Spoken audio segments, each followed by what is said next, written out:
Hello, everyone, and welcome to the Foxworth Theory. And I am your host, Eugenia Foxworth. And thank you for joining us today. This show is about business, entertainment, fashion, and the arts. We are going to be talking with movers and shakers from all over the world, allowing them to tell their stories right here on the Foxworth Theory. Our guest this week is Faulu Mtume, son of the departed Grammy award-winning songwriter, producer, and artist James Mtume. For 5 decades, James Mtume was a groundbreaking creator of hits such as the multi-platinum 1983 smash Juicy Fruit, which has been sampled by many artists. In the hip hop world prior to that, James Mtume recorded with jazz legends such as Miles Davis, as well as produced top 10 pop hits for Roberta Flack, The Closer I Get to You, the Grammy winning Never Knew Love Like This Before for Stephanie Mills, and the dance R&B classic You Know How to Love Me by Phyllis Hyman.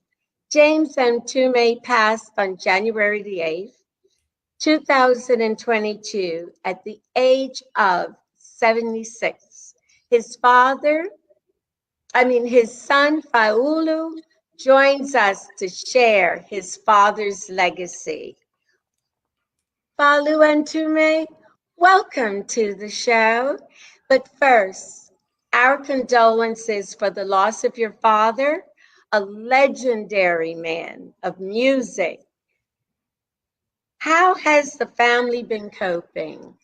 Well, first, let me say good evening to you, Eugenia, and thank you so much for allowing me to participate on your show and talk about my father and his contributions. To answer your question, we're doing this as well as we can, considered. It's very difficult. It's gutting. It's saddening, but I have to be honest that I'm not saddened by it. In that sense, meaning that he had always prepared us for this. We always had this understanding what life is, how fickle and how temporary it can be, and the importance of what you do while you're here. And for him, and the choices that he made, he established one heck of a legacy that allows me to live with him and to live with the rest of us for longer than I'm going to be here, for his grandchildren to feel his presence at all times. So with that in mind, that's the spirit I walk in. That's the spirit that he walked in. And so that's what we're going to do. We're going to keep moving. We're going to keep moving this thing.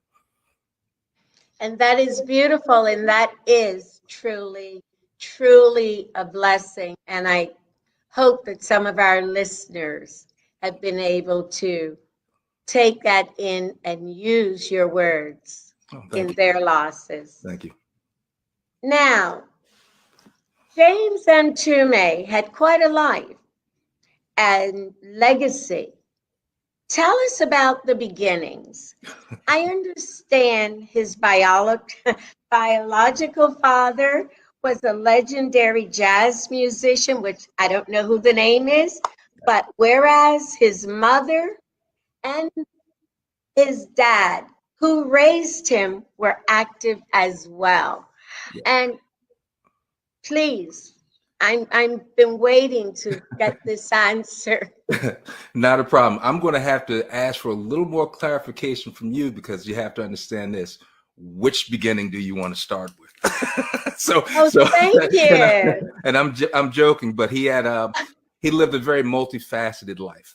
So I'm going to take you right to the essence. We're going to start at almost at conception.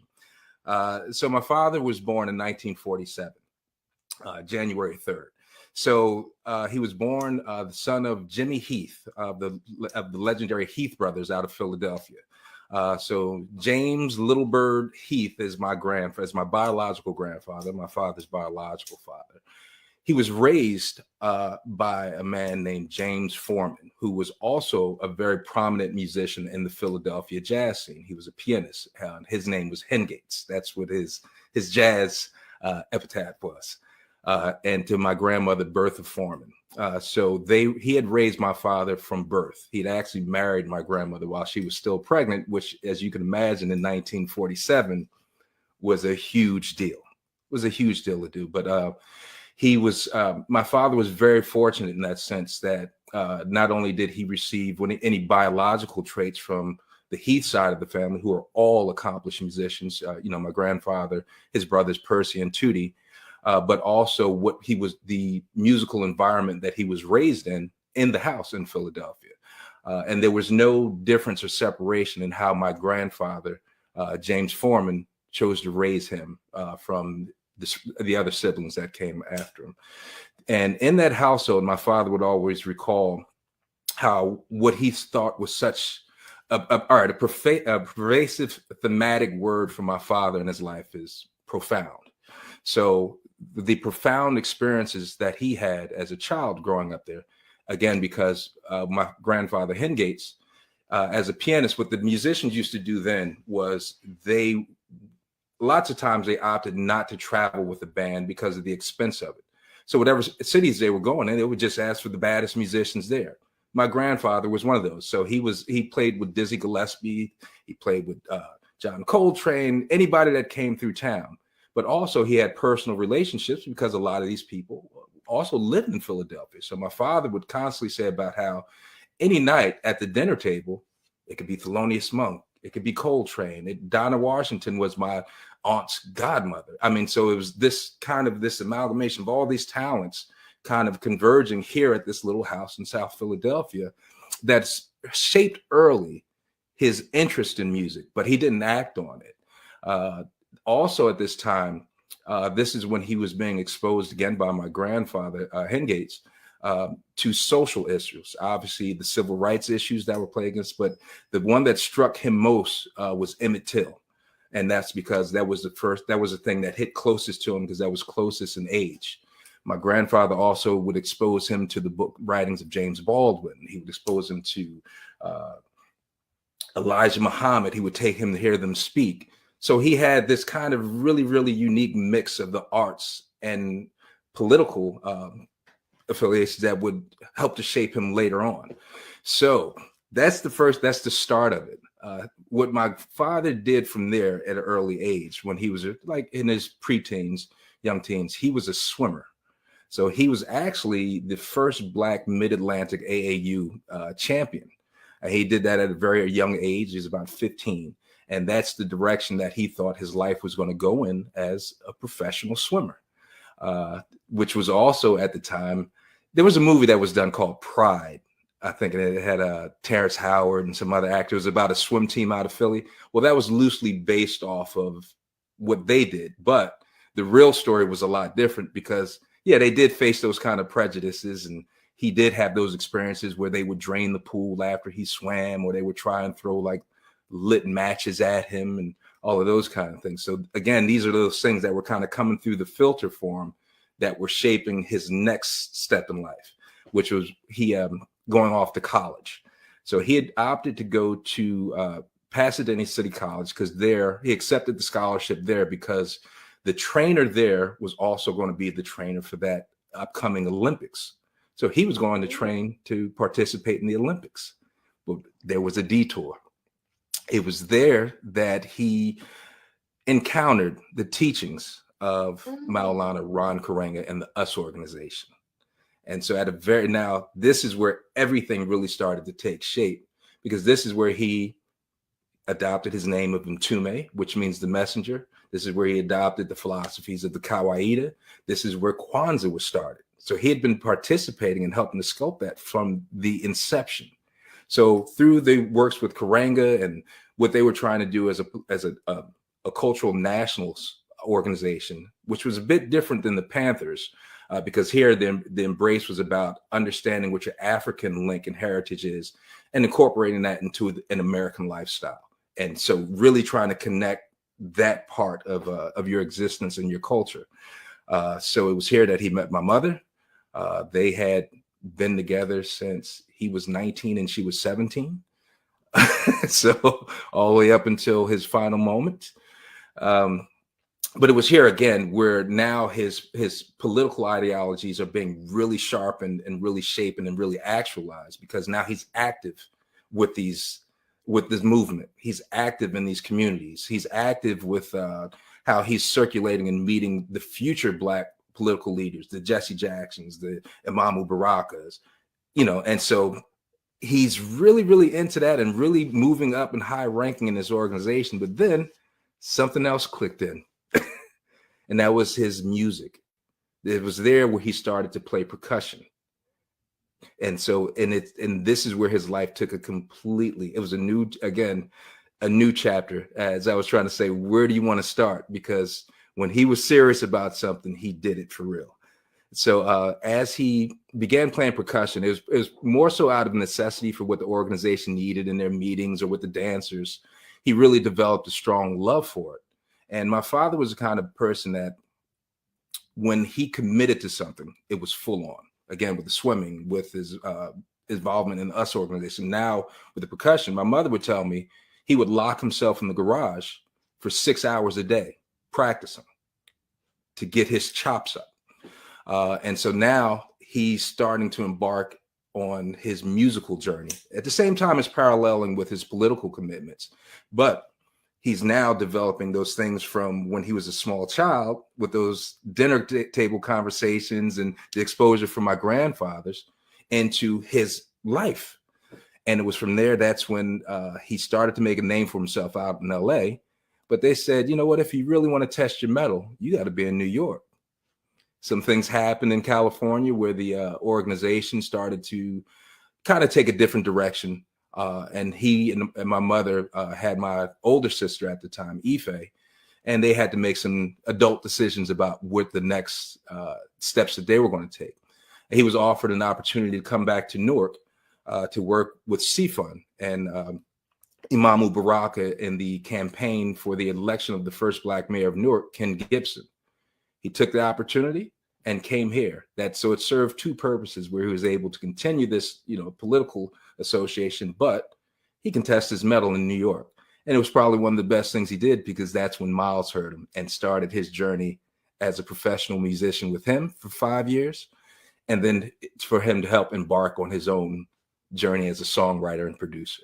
I'm going to pause there because I know that was a long answer. No. That you're answering questions that I was going to ask. Okay. But I did want to interject one thing. Sure. Something that I'm sure a lot of our audience and a lot of people you met do not know. Well, as the kids say, Philly in the house. Philly's in the house. Now, I know that the music and the Black Panthers and the major jazz musicians used to play in Philadelphia. Absolutely. A lot of people don't know that. They think New Orleans and New York and places like that. But Philadelphia has brought some major people. I remember when I sneaked in as a student to see Nina Simone, and I was threatened, if you order a Coca-Cola, you're going to walk home. So back to you. I just wanted to say that because you brought in history, and that's what this is about. Now, you mentioned Miles. Can you tell us what Miles Davis albums featured your dad? Sure. So my father joined the band at the iteration where Miles embarked on his electric period. So this is right after Bitches Brew, and the first album that he recorded with him was On the Corner. So during those periods from about 68 to 72, 73, 69, 73, roughly about 5 years, it was those recordings. So the Gartha, On the Corner, and those albums, that was his involvement. And that was probably for him, one, it was a dream to play with Miles. He had a very short list of people that he would love to, like his dream list was like Miles and McCoy and Sonny Rollins. And he had an opportunity to play with or produce with all of them. But Miles more particularly because of the relationship that they developed as a result. Miles had offered my father a very unique position in this new band as, in a sense, not a leader, but where he put the percussions in a very prominent position in that band. And almost what Miles had told him was he wanted him to be basically his Tony Williams and kind of rhythmic guide.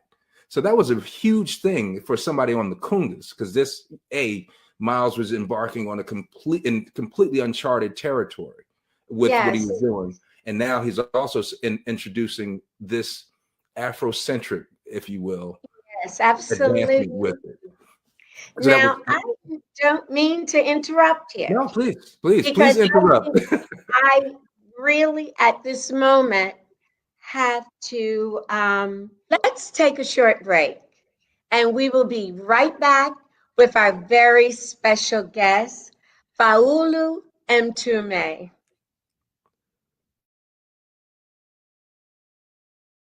Thank you for joining us on the Foxworth Theory. Be sure to tune in on Thursday at 9 p.m. on the Foxworth Theory Network.